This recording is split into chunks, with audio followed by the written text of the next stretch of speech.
Devil Daggers opens the same way, every single time. The player stands in a dark room, and a single dagger floats in front of them, lit by its own spotlight.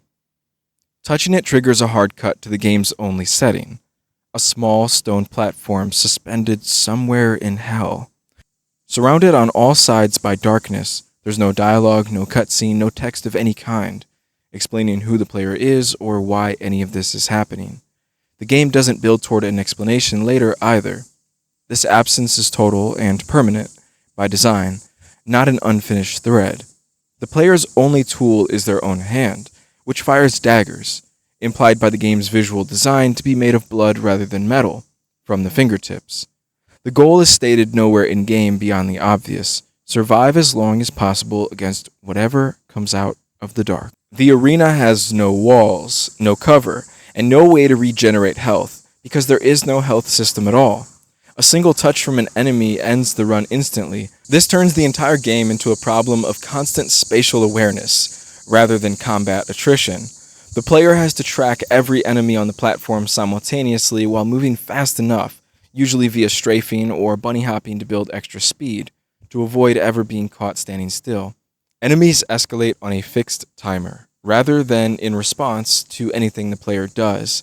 Weak, slow-moving skulls and squids open the run, but the calm doesn't last. The first spider appears at the beginning of the game, and starts converting any gems the player leaves on the ground into reinforcements. Soon after, the arena adds burrowing centipedes, and after that, their larger cousins, the gigapedes, arrive in a trio and start tearing across the platform in long, sweeping arcs. Every enemy type has a fixed spawn window, meaning experienced players effectively memorize a fixed schedule of escalating threats rather than reacting blind each run. Most enemies drop gems on death, and the dagger itself levels up in 4 fixed stages as the player absorbs them, each transition marked by a brief slowdown effect and a distinct sound cue. The first upgrade requires 10 gems, and simply increases the dagger's rate of fire. The second, at 70 gems, unlocks a second weapon entirely: homing daggers fired with a separate mouse button, which consume gems as ammunition, rather than relying on a separate resource. The third upgrade is where the system turns punishing. It requires accumulating 220 gems total, but only gems that are never converted into homing daggers count toward that number, meaning any use of the homing weapon along the way pushes the real target higher. Reaching this tier isn't simply about collecting more, it's about deliberately refusing to use the weapon the second upgrade just handed over, holding back firepower in an arena that's actively trying to overwhelm the player for doing exactly that. The enemy roster is small on paper but built to compound. Skulls and squids form the constant low-level pressure, dodging shots and clustering in numbers. Spiders punish the player for ignoring them by converting nearby gems into reinforcements. Centipedes and their larger variant, gigapedes, burrow underground before erupting to charge the player directly, and are specifically vulnerable to a stream of dagger fire, a technique the community terms scraping, once enough experience is built up.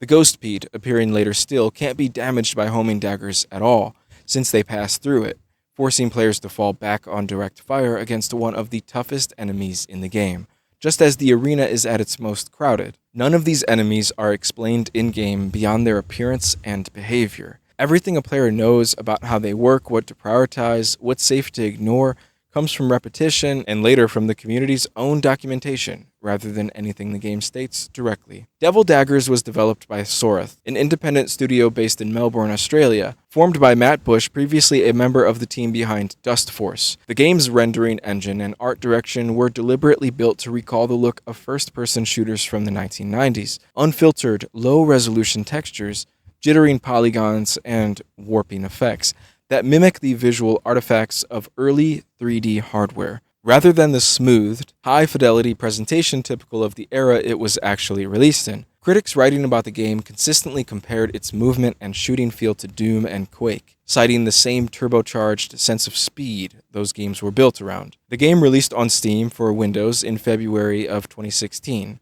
with Mac and Linux versions following later that year. It received strongly positive reception, with Rock Paper Shotgun naming it their Game of the Year for 2016, and PC Gamer's Chris Thurston separately calling it flawlessly designed. Some reviewers did note that the later stages of a long run could become visually difficult to parse, given how many enemies and effects the arena has to render simultaneously by that point. There's no ending state, no win condition, and functionally only one achievement in the entire game, unlocked by surviving 500 seconds, a threshold the developers themselves apparently expected to be nearly unreachable for most players.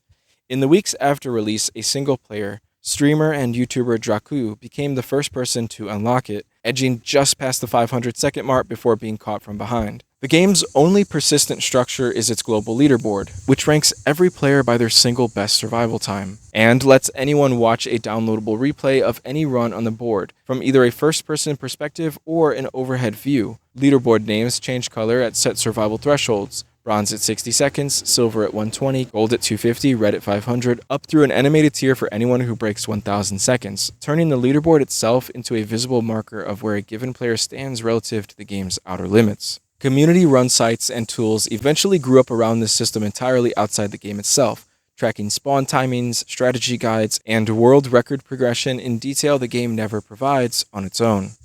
If this one resonated, subscribe. New essays drop weekly, and you never know what's coming next. Share it with someone who'd get it, and leave a comment. I want to know which door this opened for you. Mystery Compendium. The archive is always open.